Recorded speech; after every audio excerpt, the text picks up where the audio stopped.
Uyu munsi nje kuvugana n'umuntu iyo ari mu bibazo canke iyo ababaye canke iyo yaburaniwe canke ariko araba mu buzima butameze neza canke ariko araca mu bintu bitamworohereza mu buzima bwiwe. Aba ameze gute? Canke du genre uba umeze gute? Bihora bigenda gute?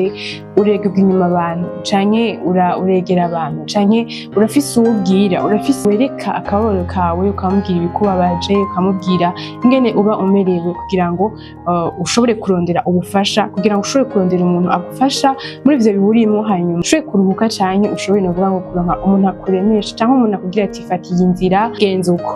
Ivyo ni bimwe tugiye kurabira hamwe, akaba ari Ngayimana Honorine muri kumwe. Wabonye ikiganiro, wabonye ikiyago, ntibirengagize kugira j'aime, ntibirengagize kugira commentaire, kinaco kuri utaragira subscribe, bikore kugira ngo uzodukurikirana vyoroshe, uzodukurikirana ibiganiro canke ibikorwa bigenda bica ku mboneshakure na Kanyuzamo TV vyoroshe. So ndabahaye ikaze mwese muriko murankurikirana. Sujet no munsi ivuga ngo canke débat no munsi ivuga ngo iyo uri mu bibazo ubivamwo gute? Iyo uri mu bihe bitameze neza, uri mu bibazo canke iyo uri mu circonstances y'ubuzima ubivamwo gute? Ubisohokamwo gute? Utora gute solution kugira ngo ushobore gusohoka mw'ivyo bibazo? Kako twese turazi mu ubuzima bwama bufise ama circonstances, hama hariho ibihe navuga ngo vyo kuryoherwa, vyo kunezerwa, vyo guserebura, ariko kandi hakabaho n'ibihe vyo kubabara, vyo kuba wenyene, vyo gucana uvuga ngo mu bintu bitameze neza mu buzima bwawe.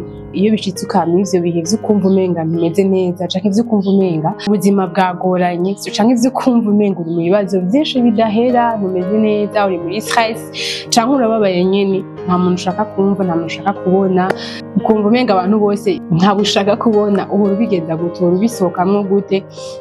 Hariyo abantu, hari kategori y'abantu uca usanga iyo ageze muri ivyo bihe yumva umenga ahashize novuga ngo distance, yumva umenga nta muntu akeneye, yumva umenga avyishizemo, yumva umenga ni we nyene akwiye kuvyigwanira, ni we nyene novuga ngo afise inyishu yo kubisohokamwo. Abo bantu rero ugasanga benshi birabica, benshi ugasanga birabononera ubuzima, benshi ugasanga biratuma agumana muri izo ngorane, akabura umuntu azibwira canke ugasanga ntashaka kuzibwira umuntu, akuva umenga nashikiwe n'iki kintu, reka jewe nyene ndakironderera inyishu, reka jewe nyene ndondera ingene nzogisohokamo.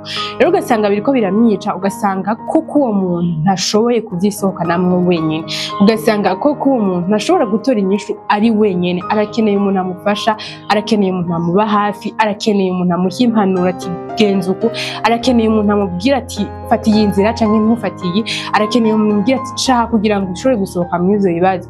Mugabo akumva umenga ni jewe nyene nshobora kuvyikemurira.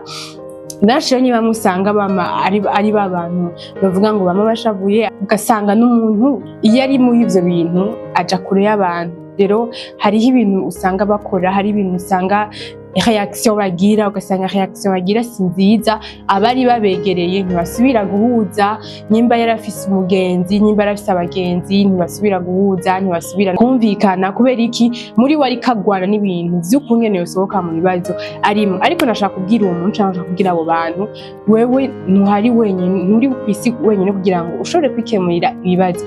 C'est vrai urababaye, c'est vrai ariko urabona inyishu, ariko reka guhiganirwa gusohoka mw'ivyo bibazo wenyene, kuko ntavyo bizoshobora.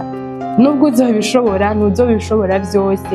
Rero numva nobwira umuntu uti urakeneye umuntu mu buzima bwawe, urakeneye umuntu ubwira, urakeneye umuntu uhanuza, urakeneye umuntu bazi kino kintu gute, urakeneye umuntu uririra, urakeneye umuntu du genre utameze neza ngo ati ndagukeneye, ndashaka impanuro, ndashaka umbwire iki kintu ndabigenze gute, ndashaka umfashe gutora inyishu ya kino kintu. Ntumve ko uwo du genre vyose wobikora wenyene, ntumve ko vyose ushobora kuvyikorera, oya. Ariko hari abantu bashobora kugufasha, hari abantu bashobora bavuga ngo kugusutena mu ivyo bihe urimo, kuko bishobora kukwizanira ingaruka mbi mu buzima bwawe. Ushobora kuzanira stress zidahera, ugasanga uri wa muntu wa muri stress, ukiye mw'ibarabara kurivugana canke mwese murabizi abantu nyene baba bameze. Alors numva nobwira uwo muntu ariko arankurikirana, numva nobwira umuntu ariko aca mw'ivyo bihe canke ari muri ivyo bihe, kuko twese biradushikira.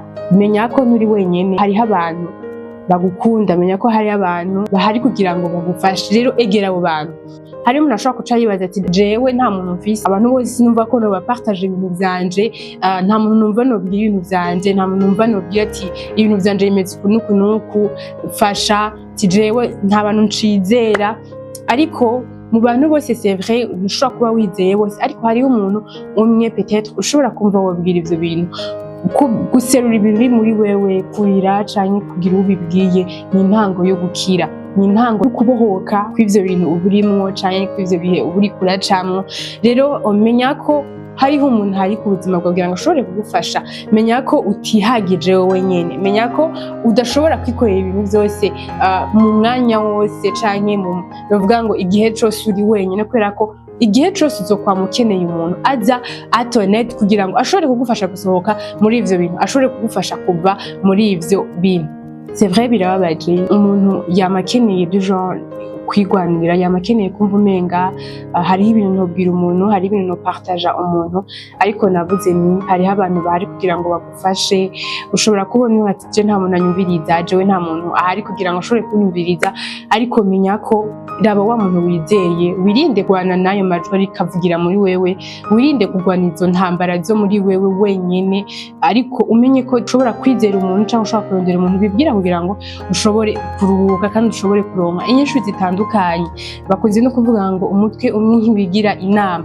Ushobora kuvuga ati jewe reka nigwanirire, ukabona ati iyi niyo nyishu, mugabo wabibwira uwo twavuga ati iyo si yo nyishu, ahubwo iyo nyishu izogutuma wongereza ibibazo. Rero hari igihe twibwira ko dushoboye mu buzima bwacu kwikorera vyose, hari igihe twibwira ko dushoboye twebwe ubwacu kwihanura, hari igihe twibwira ko mu buzima bwacu dukomeye turi strong, ntitworira, nta muntu twobwira ibitubabaje, nta muntu twoganyira ibitubabaje, nta muntu twoganyira amaganya yacu, ni twebwe nyene, nitwe kwe kwigwanako. Sindavyatsi ko umuntu ategerezwa kwigwanako mu buzima bwiwe, ariko none uko kwigwanako mu buzima bwawe bizokwamaho ibihe vyose. Mbega uko kwigwanako mu buzima bwawe nta ngaruka mbi bikuzanira, kuko birafise ama effets canke birafise des conséquences bizana mu buzima bw'umuntu. Rero hagarika kwigwanako, ruhuka, urakeneye kuruhuka, urakeneye gufashwa. Menya ko ukeneye ubufasha, menya ko ukeneye kuruhuka, menya ko ukeneye inyishu zivuye ku wundi muntu, menya ko ukeneye impanuro ku bandi bantu. Hari n'igihe usanga ibibazo uri kurabamwo canke circonstances uri kurabamwo hariho abandi bantu babibayemwo barabisohokamo. Rero mw'ico gihe urakeneye umuntu yabibayemwo canke urakeneye ari umuntu yabaye mw'izo circonstances akagufasha kuzisohokamo nawe ukidegemvya mu buzima. Rero kandi ico amaze kubona nuko umuntu iyo ariko aragwana n'ivyo bintu muri we aba ari imbohe, uba umeze nk'umuntu ari mu gasho, uba umeze nk'umuntu uboshwe kubera ikintu widegemvya, wa muri kuridoga, wa muri stress, wa mufise umutwe udahera, wamumva umenga abantu bose ni babi, peut-être bivanye n'ibintu uri kurabamwo, wamubona umenga ntutwenga. Rero ni vyiza ko ubwira umuntu canke ni vyiza ko ugira umuntu mu buzima bwawe ashobora kugufasha.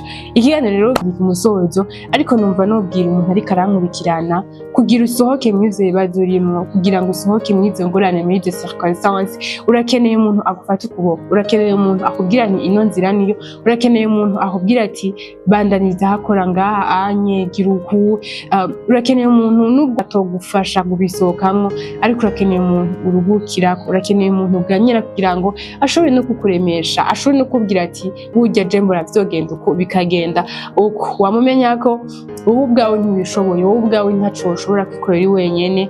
Dushobora kwigira abahinga ngo turashoboye, ariko hari igihe tunanirwa, hari igihe ubwacu turuha tukananirwa.